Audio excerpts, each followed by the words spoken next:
Good morning. Today, you will be viewing a short presentation demonstrating the process of a routine initial client consultation involving a brief overview of the chosen client, the initial health screen, and a description of the client's current health status as determined from the pre-exercise screening process. The client's health risk status and goals will be evaluated, as will the needs of the associated activity. To conclude, a brief summary, action plan, and recommendations for the client's future involvement in physical activity will be presented. The client is a 20-year-old male university student who lives in a share house and works part-time at a cafe on the weekends. After a comprehensive pre-screening interview, the following anthropometric data was obtained. The client is 176.2 centimeters tall, weighs 91.85 kilograms, and has a resulting body mass index of 29.65. The client has a higher end resting blood pressure, with systolic levels sitting at 130 millimeters of mercury and diastolic levels at 85 millimeters of mercury.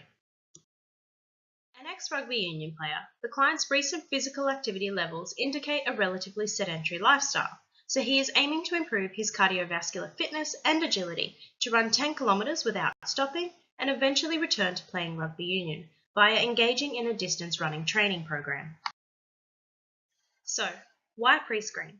The American College of Sports Medicine highlights how pre-screening processes help identify the prevalence of unstable symptoms and risk factors of cardiovascular, pulmonary, renal, and metabolic diseases. Some individuals may also benefit from medical evaluation or treatment prior to physical activity to reduce injury and illness risk, while simultaneously decreasing the emphasis on unnecessary medical evaluation. The pre-screening tools used were the Physical Activity Readiness Questionnaire and Fantastic Lifestyle Checklist, both from the Canadian Society of Exercise Physiology, along with the Adult Pre-Exercise Screening System, conjointly developed by Exercise and Sports Science Australia, Fitness Australia, and Sports Medicine Australia, making it the industry standard for pre-exercise screening processes in the country. After completing the APSS, the client was identified to be at a low risk of developing cardiovascular disease, in that the sole risk factor was having a relatively sedentary lifestyle.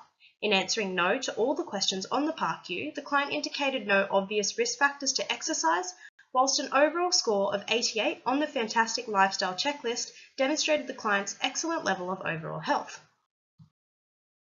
The initial consultation identified that the client was not meeting the Australian guidelines of 150 minutes of moderate intensity physical activity per week. The client's relatively inactive lifestyle is currently only being supplemented by regular activities of daily living such as housework, and any future training plan must fit around his current lifestyle and work commitments. The client recognises he may need to slightly alter his body composition by reducing fat and total body mass, decreasing his body mass index and potentially benefiting his running efficiency, via less mass being carried over longer distances.